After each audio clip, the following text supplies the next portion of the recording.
गुमला ज़िला दोस्तों, जैसा कि आप जानते हैं कि झारखंड के अंदर गुमला ज़िला की एक अपनी राजनीतिक सूझबूझ है और अपनी एक राजनीतिक पहचान है। लेकिन दोस्तों, इसके ऊपर अगर हम बात करें तो राजनीतिक पहचान और कई अन्य चीज़ों को लेकर जो है तो हम सब छोड़ देते हैं। तो गुमला ज़िले के अंदर हम बात करेंगे डेवलपमेंट की। यहाँ पर कई अन्य पॉलिटिकल पार्टीज़ जो तो एक दूसरे के सामने भी हैं और एक दूसरे के साथ गठबंधन के अंदर भी दिखाई देती है। वहीं अगर हम बात करें कांग्रेस, सीपीआई यानी communist party of India, all India forward block की, भारतीय जनता पार्टी की, जेएमएम की और कई पॉलिटिकल पार्टीज़ यहाँ पर जो क्षेत्रीय भी हैं और कोई जो तो नेशनल लेवल की पार्टीज़ भी हैं। तो गुमला ज़िले के अंदर जो तो इस बार विधानसभा चुनाव के अंदर जो तो अपनी किस्मत आजमा रही है। गुमला ज़िले के अंदर जो तो अलग अलग विधानसभाओं के अंदर जो तो अपनी किस्मत यहाँ पर आजमाते हुए नज़र आ रही है। लेकिन जिस तरह से मैं आपको बता दूँ कि गुमला ज़िले के ऊपर अगर हम बात करेंगे, पिछड़ा, दलित, आरक्षित, मुस्लिम और कई अन्य जातियाँ जो तो यहाँ पर मौजूद है, लेकिन इनके साथ कितना और कितने परसेंटेज में डेवलपमेंट हुआ है और कैसा जो तो यहाँ पर डेवलपमेंट हुआ है, ये चीज़ों का सोचना और समझना भी ज़रूरी है। गुमला ज़िला झारखंड के अंदर दोस्तों मैं आपको बता दूं कि जनता की अगर हम बात करें तो जनता यहाँ पर अल्टीमेट गोल उसका ये है कि किसी ना किसी तरीके से यहाँ पर विकास हो, यहाँ पर जनता के लिए जो तो बात हो, यहाँ पर जनता के को लेकर, हितों को लेकर दोस्तों मैं आपको बता दूं कि काम हो। लेकिन उस तरह से नहीं हुआ है। एक ईडी खेलता गया तो दूसरा ईडी से बचता गया। ये चोर पुलिस का खेल यहाँ पर कई अरसे से देखने को मिल रहा है, जिसके चलते जनता गुमला ज़िला हो या फिर झारखंड के कई अन्य ज़िले हो जिससे प्रभावित हुई है। और डेवलपमेंट के मामलों को लेकर या डेवलपमेंट को लेकर यहाँ पर कहीं ना कहीं कुछ चीज़ें ऐसी हुई है जिसके चलते यहाँ पर जनता के अंदर काफ़ी आक्रोश, नाराज़गी और बहुत सारी चीज़ें देखने को मिली है। गुमला ज़िला झारखंड के अंदर अगर हम बात करें तो दोस्तों मैं आपको बता दूँ कि जिस तरह की जहाँ पर विधानसभा क्षेत्र आती है, यहाँ पर जिस तरह से डेवलपमेंट की अगर हम बात की जाए तो वो उसके ऊपर बात करना ज़रूरी है। तो उसको लेकर दोस्तों मैं बता दूं कि कई पॉलिटिकल पार्टीज़ को इसके अंदर जो तो कटघरे में खड़ा किया जा सकता है। जिस तरह से सिसई विधानसभा क्षेत्र की अगर हम बात करें तो इसके ऊपर दोस्तों मैं बता दूं कि झारखंड का ये एक ऐसा ज़िला है जहाँ ऐसी विधानसभा क्षेत्र है पे जहाँ पर अगर देखा जाए तो जन या फिर हर कोई यही चाहता है कि यहाँ पर जो तो विकास हो, यहाँ पर दोस्तों यहाँ पर रोजगार हो, यहाँ पर जनता के मुद्दों के ऊपर बात हो, यहाँ पर जनता के साथ में रहकर डेवलपमेंट करें और कई अन्य चीज़ें जिसको लेकर दोस्तों यहाँ की आवाज़ यही कहती है कि यहाँ पर किसी न किसी तरीके से जनता के लिए जीर्णोद्धार की बात हो या जनता के लिए काम की बात हो। लेकिन ऐसे जो तो विधानसभा क्षेत्र के ऊपर ऐसा कुछ होता हुआ नज़र नहीं आया है। सिसई के अंदर वही राजनीतिक चली है, JMM, RJD, Congress, BJP, CPM, CPI और ऑल इंडिया मजलिस इत्तेहादुल मुस्लिमीन को भी इसमें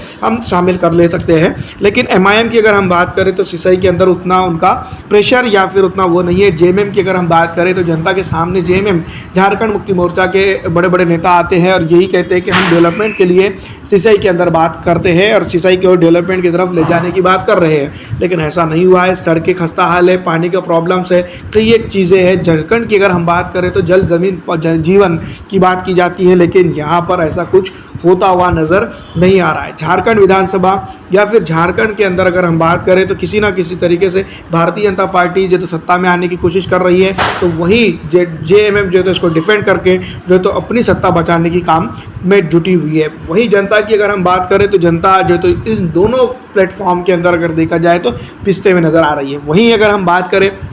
भारत के प्रधानमंत्री नरेंद्र मोदी कहते हैं कि झारखंड के अंदर और वहीं अगर हम दिल्ली के अंदर जो तो डेवलपमेंट में काम करने के लिए जो तो हमें रोक दिया जा रहा है, बड़ी बड़ी बातें की जा रही है। लेकिन अगर सही मायनों में अगर देखा जाए तो यहाँ पर दोनों ही पार्टियाँ जो चाहे वह एनडीए की हो या फिर इंडी गठबंधन हो, दोनों ही पार्टियाँ पूरी तरह से जो तो ये बात हम ज़रूर कह सकते हैं कि डेवलपमेंट के लिए यहाँ पर काम करते हुए नज़र नहीं आ रही है। एक को चाहिए कुछ और एक को चाहिए कुछ, ये चीज़ों के बीच में जनता पिस रही है, परेशान हाल है। गुमला ज़िले के अंदर गुमला विधानसभा की अगर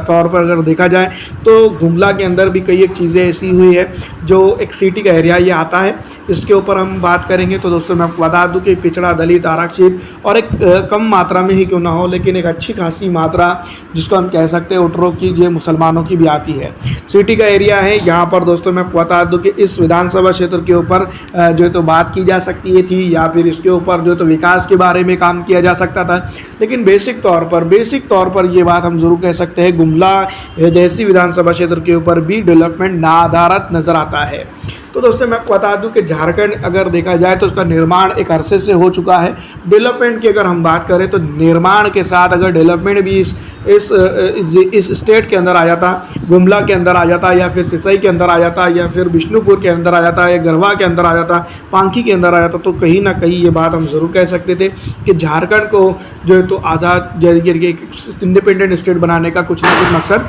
हासिल हुआ है।